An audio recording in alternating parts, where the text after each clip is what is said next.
ക്രിസ്തുയേശുവിൽ എല്ലാ പ്രേക്ഷകർക്കും വേർഡ് ടു വേൾഡിൻ്റെ സ്നേഹവന്ദനം. ബൈബിൾ ക്രൗൺ പ്രതിദിന പ്രശ്നോത്തരിയുടെ പുതിയ എപ്പിസോഡിലേക്ക് നിങ്ങളെ എല്ലാവരെയും സ്വാഗതം ചെയ്യുന്നു. ഇന്നലത്തെ ചോദ്യം, കൽദയ രാജാവായ ബെൽഷസറിന് ശേഷം ആരാണ് രാജാവായത്? ഉത്തരം 62 വയസ്സുള്ളവനായ മേദ്യനായ ദാര്യാവീശ്.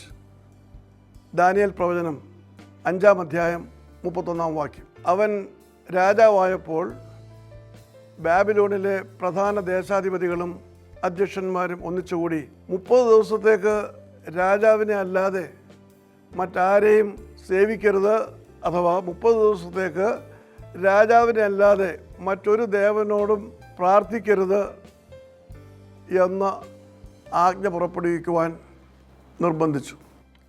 അപ്രകാരം ആരെങ്കിലും വിസമ്മതിച്ചാൽ അവരെ സിംഹത്തിൻ്റെ കുഴിയിലേക്ക് ഇട്ടുകളയുമെന്നുള്ള താക്കീതും ആ ആജ്ഞയിൽ ഉണ്ടായിരുന്നു. ദാനിയേൽ ഇത് വകവെക്കാതെ പതിവ് പോലെ ദിവസവും 3 പ്രാവശ്യം യെരൂശലേമിനെ നോക്കി പ്രാർത്ഥിച്ചത് അവൻ്റെ ശത്രുക്കൾ രാജാവിനെ അറിയിക്കുകയും ദാനിയേലിനെ സിംഹങ്ങളുടെ ഗുഹയിലേക്ക് എറിയുവാൻ രാജാവിനെ നിർബന്ധിതനാക്കുകയും ചെയ്തു.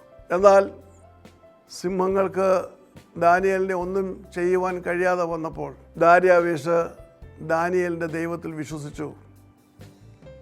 ദാനിയേലിൻ്റെ ദൈവത്തെ എല്ലാവരും വിശ്വസിക്കണമെന്ന് അവൻ കൽപ്പന ഇറക്കുവാൻ അത് മുഖാന്തരമൊരുക്കി. ഇന്നലത്തെ ചോദ്യത്തിൻ്റെ വിജയി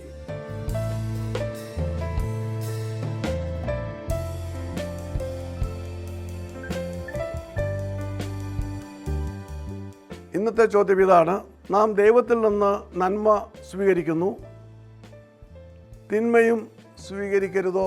ആവർത്തിക്കുന്നു, നാം ദൈവത്തിൽ നിന്ന് നന്മ സ്വീകരിക്കുന്നു, തിന്മയും സ്വീകരിക്കരുതോ?